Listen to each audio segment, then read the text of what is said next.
If you and 7 other elite candidates entered a mysterious room to take an exam that had no rules and no question, would you know how to survive?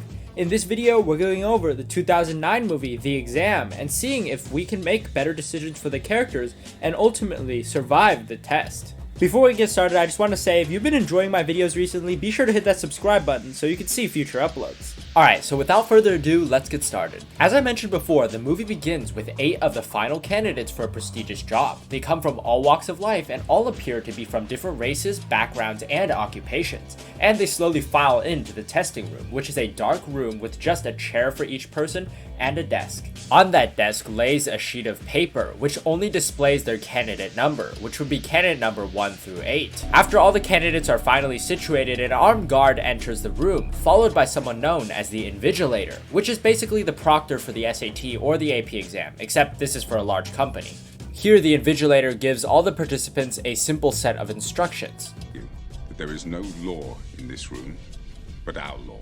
There's one question before you, and one answer is required. If you try to communicate with myself or the guard, you will be disqualified.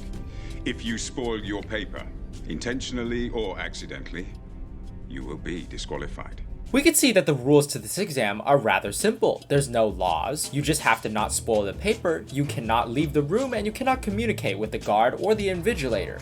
And all you have to do is answer one single question. The candidates are given permission to start, and there's a timer of 80 minutes for them to complete the test. However, once they flip over their paper, they find the exam is completely blank. Obviously, all the candidates are very confused and unsure of what to do. So most of them sort of just fiddle and sit around, waiting for the others to make a move. So the Chinese lady does the first move, and she starts writing on her paper why she believes she deserves the position.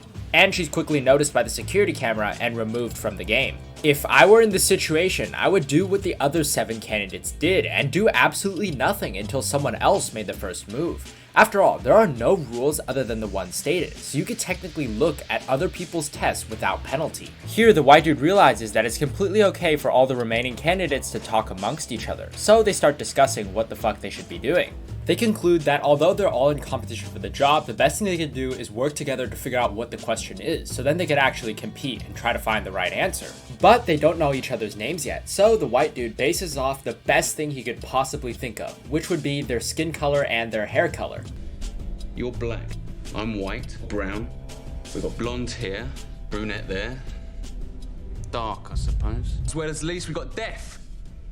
We can see here that the white dude has taken control of the leadership role, and he controls the situation. If I were here, I would try to do the same thing, since the leader gets to make the decisions, and those decisions usually benefit themselves. Just take a look at Saudi Arabia. The group then hypothesizes that there might be invisible ink on the paper that needs to be revealed through the lights, so they start shining their paper on the different types of lights around the room.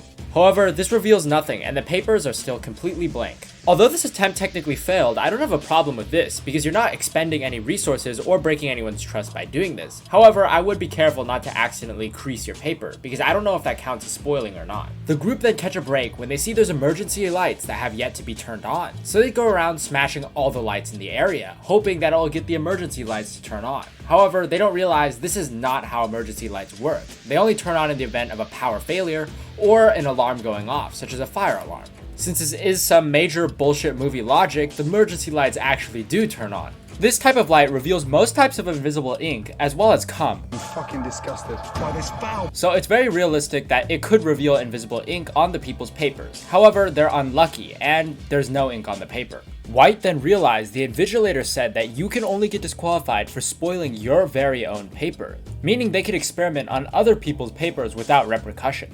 So he grabs Brunette's paper and fills it in with ink, seeing if the ink would maybe do something. However, it doesn't. If I were in this situation, I would definitely avoid being the person whose paper is being experimented on, and the person experimenting, because at this point, you aren't really sure if it's against the rules yet, so it doesn't hurt to play it safe. White then separates the paper into 4 parts, asking the other participants to lick and spit on parts of the paper while he takes a piss on the other parts. His theory is that bodily fluids might reveal the message on the paper. While the idea is good, the 2 mistakes he made in his execution are, he separated the paper into 4 parts, but what if the message is completely on one of the 4 parts of the paper?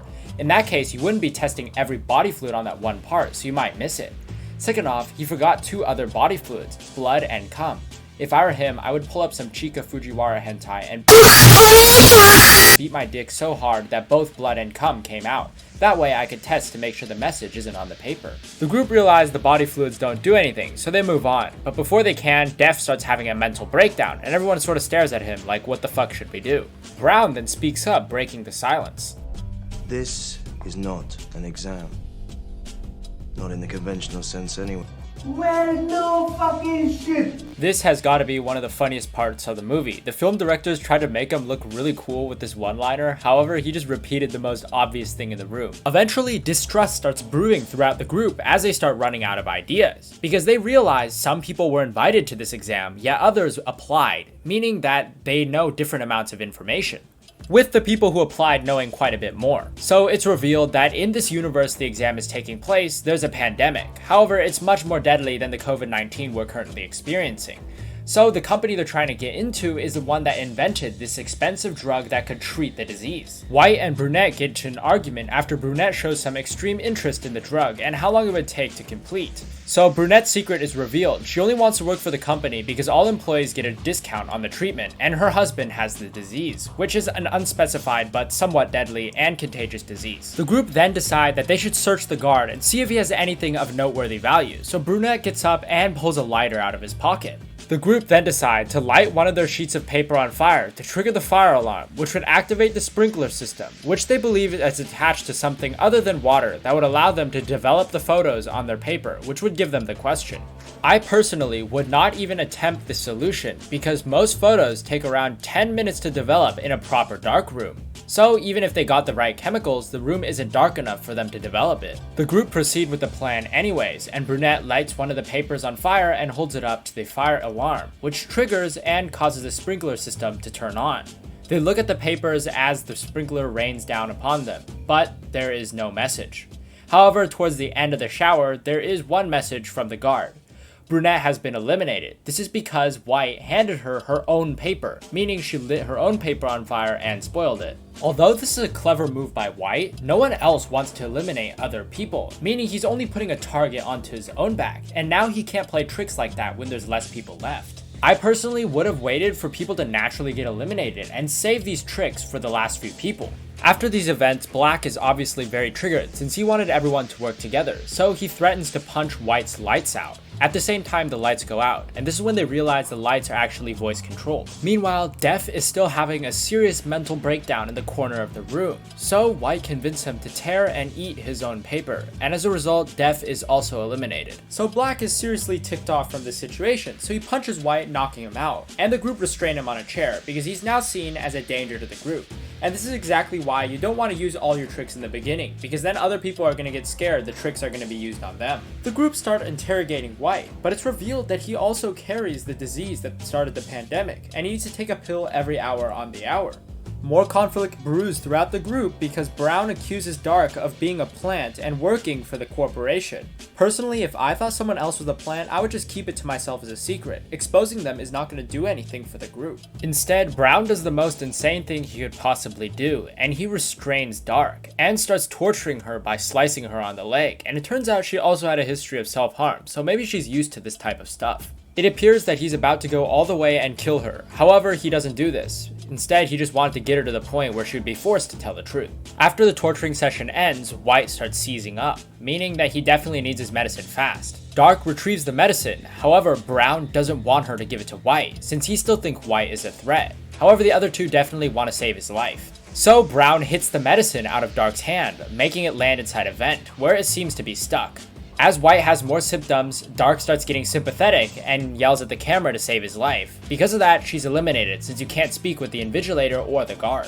Honestly, if I were in this situation, I would definitely be taking Brown's side and letting White die. Personally, I don't see any benefit of him being alive. He's just gonna eliminate you eventually. After Dark is dragged out and disqualified, they eventually retrieve the medicine using Blonde's hair clip. And after being fed, White is up and ready to be a dick again. After delivering a short monologue, he makes a bolt towards the guard's gun, which he fails in, and Black beats him to it. Okay, don't be racist, don't say it. Black has the gun, and White dares Black to shoot him. Black takes the shot, however, the bullet doesn't connect, or the gun doesn't shoot, because it requires the fingerprint of the guard in order to fire. So White is able to fight off Black and get control of the gun. He walks up to the guard and grabs the guard's hand, using his hand to operate the pistol. And using the functional firearm, he forces everyone to leave the room, one at a time, starting with Brown, who leaves and gets disqualified. But then he goes on to the girl. Right before she leaves, she yells, "Lights out," turning the lights off and allowing Black to attack. A fight ensues, which results in the Black getting shot as time expires. It's revealed that Blonde never actually walked out of the room, instead she just sort of hid around the corner. So with 2 people remaining still, White proudly runs up to the Invigilator and announces that he's the winner. I have no idea why you would do this. Number 1, there's 2 people still alive inside the room who haven't broken any of the rules, meaning that there's technically 2 winners. But here's where the big twist happens. It turns out that Def turned the clock back 30 seconds, meaning there was still technically 30 seconds left in the game. And since White was proudly proclaiming to the Invigilator that he won, he gets eliminated. And at the end, after White realizes all the destruction he caused, he tries to kill himself. But because the guard's hand isn't there, he can't even activate the gun. And so he's disqualified. So we're just left with Blonde, who is the last person in the room. And she picks up Def's glasses, which he dropped earlier, and uses a piece of glass to magnify onto the paper and see that the only question was question 1. And it's referring to the first question the Invigilator asked. Any questions? And here's where the second twist happens. The Invigilator comes back with the CEO of the company, who turns out to be Def from earlier. And all Blonde had to answer was no further questions, and she's hired as the future CEO of the company. And it turns out the only reason that they need a backup CEO for the company is that the company developed a new drug that can regenerate living tissue. And the future CEO is going to be someone who has to think well on who deserves to live and who deserves to die, hence this test. And the Black guy that was shot on the floor? Well, he was shot with that drug rather than an actual bullet. So his heart just regenerated and he ended up living.